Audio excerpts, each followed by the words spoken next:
Friends, welcome to നാവിൻ രുചി. ഇന്ന് നമ്മൾ തയ്യാറാക്കാൻ പോകുന്നത് ബേക്കറിയിലൊക്കെ കിട്ടുന്ന കസ്റ്റാർഡ് ക്രീം ബണ്ണാണ്, അതായത് ബാംബിലോണി.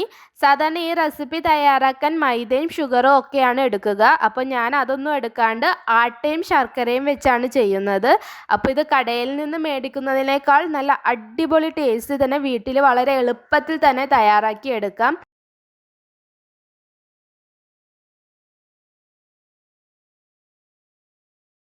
അപ്പോൾ അതിനായി ഒരു ബൗളിൽ മെഷറിംഗ് കപ്പിൽ 1 കപ്പ് ആട്ടയാണ് എടുത്തിരിക്കുന്നത്. അത് ഇട്ട് കൊടുക്കാം.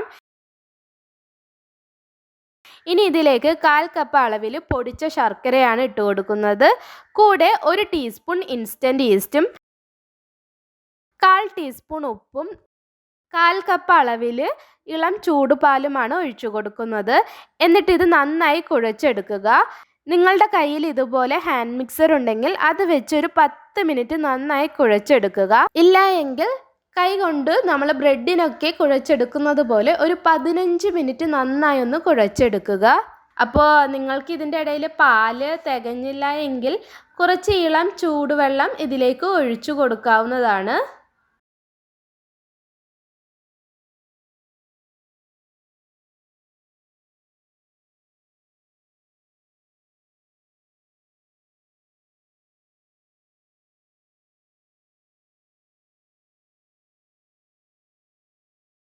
ഇനി ഇതിലേക്ക് 1 ടേബിൾ സ്പൂൺ തണുപ്പില്ലാത്ത ബട്ടറാണ് ഇട്ട് കൊടുക്കുന്നത്.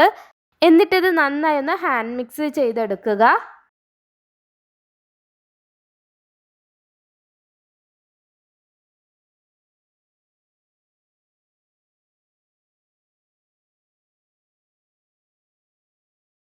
അങ്ങനെ ഇപ്പോൾ നമ്മളുടെ മിക്സ് റെഡിയായി കിട്ടിയിട്ടുണ്ട്. ഇപ്പോൾ ഓൾമോസ്റ്റ് നമ്മുടെ ബ്രെഡിൻ്റെ മിക്സ് പോലെ തന്നെയാണ് കിട്ടിയിരിക്കുന്നത്.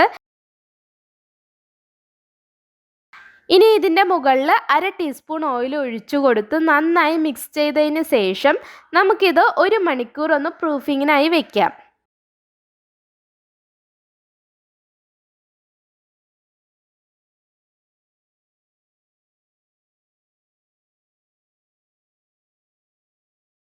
ഇപ്പോൾ 1 മണിക്കൂറൊക്കെ ആയിട്ടുണ്ട്. നമ്മളുടെ ബാറ്റർ നല്ല പോലെ ഡബിൾ സൈസായി വന്നിട്ടുണ്ട്. അപ്പോൾ പ്രൂഫിങ്ങിന് വെക്കുമ്പോൾ അധികം നേരം വെക്കാണ്ട് നോക്കണം, ഇല്ലെങ്കിൽ നമ്മളുടെ ബാറ്റർ നല്ല പോലെ പുളി വരാൻ ചാൻസ് ഉണ്ട്. ഇനി നമുക്ക് ഈ ബാറ്റർ ബൗളിൽ നിന്ന് മാറ്റി ഒരു പ്ലെയിൻ സർഫസിലോ ഇല്ലെങ്കിൽ ഇതുപോലെ സിലിക്കോൺ ഷീറ്റിലോ ഇട്ട് കൊടുക്കാം. എന്നിട്ട് ഇത് ചെറിയ പീസസായി കട്ട് ചെയ്തെടുക്കുക. ഞാനിവിടെ 6 പീസായാണ് കട്ട് ചെയ്തെടുത്തിരിക്കുന്നത്. ഇനി നമുക്കിതൊന്ന് നന്നായി ഒന്ന് റൗണ്ട് ഷേപ്പിൽ റോൾ ചെയ്തെടുക്കാം.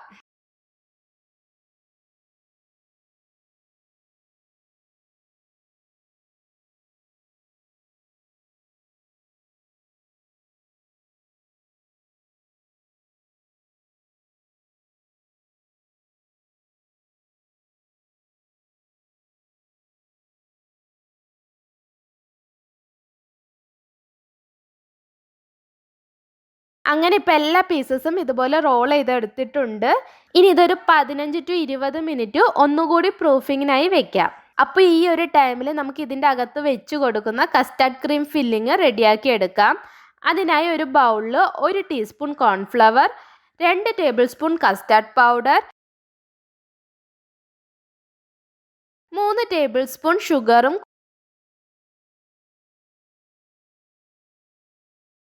കുറച്ച് പാലും ഒഴിച്ച് ഒട്ടും ലംസ് ഇല്ലാണ്ട് നന്നായി ഒന്ന് മിക്സ് ചെയ്തെടുക്കുക.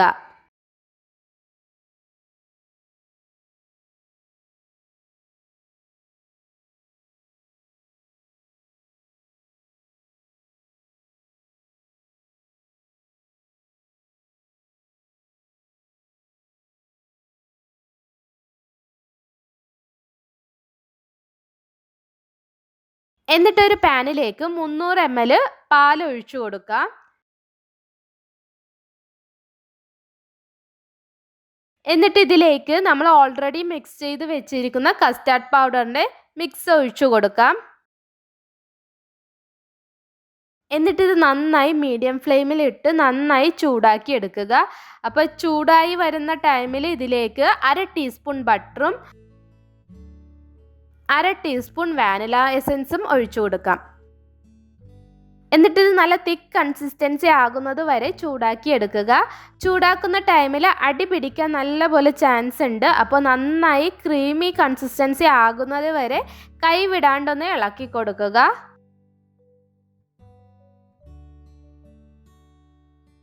അങ്ങനെ ഇപ്പോൾ നമ്മളുടെ കസ്റ്റാർഡ് ക്രീം റെഡി ആയിട്ടുണ്ട്. ഇനി ഇതൊരു 1 മണിക്കൂർ ഫ്രിഡ്ജിൽ വെച്ചൊന്ന് സെറ്റാക്കി എടുക്കാം. അപ്പോൾ ഈ ഒരു ടൈമിൽ നമ്മളുടെ ബണ്ണ് നന്നായി പ്രൂഫായി വന്നിട്ടുണ്ട്.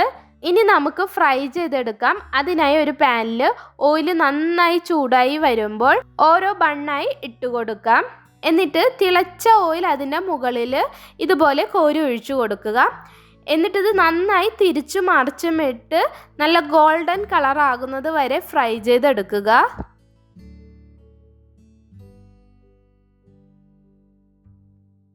അങ്ങനെ ഇപ്പോൾ നമ്മളുടെ ബണ്ണ് നന്നായി ഫ്രൈ ചെയ്തെടുത്തിട്ടുണ്ട്. ഇതുപോലെ ബാക്കിയുള്ള ബണ്ണും റെഡിയാക്കി എടുക്കാം. ഇപ്പോൾ 1 മണിക്കൂറൊക്കെ ആയിട്ടുണ്ട്. നമ്മളുടെ കസ്റ്റാർഡ് ക്രീം നന്നായി ഫ്രിഡ്ജിൽ വെച്ച് 1 മണിക്കൂർ സെറ്റായി കിട്ടിയിട്ടുണ്ട്. ഇനി നമുക്കൊരു വിസ്ക് വെച്ച് നന്നായി ഒന്ന് ബീറ്റ് ചെയ്തെടുക്കാം. എന്നിട്ടൊരു പൈപ്പിംഗ് ബാഗിലേക്ക് ഒഴിച്ചു കൊടുക്കാം.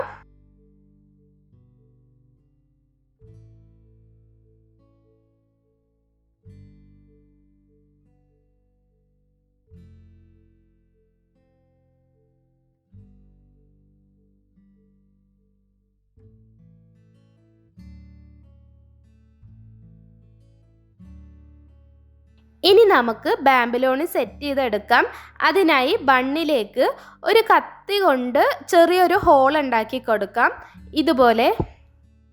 എന്നിട്ട് ഇതിലേക്ക് കസ്റ്റാർഡ് ക്രീം ഫില്ലിങ് ഇതിലേക്ക് പൈപ്പ് ചെയ്ത് കൊടുക്കാം.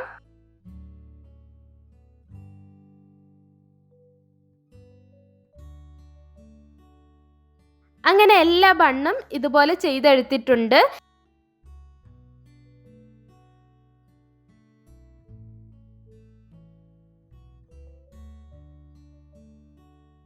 ഇനി ഇതൊരു സെർവിങ് പ്ലേറ്റിലേക്ക് സെർവ് ചെയ്ത് കഴിച്ചാൽ നല്ല അടിപൊളി bakery style bomboloni or custard cream bun ready.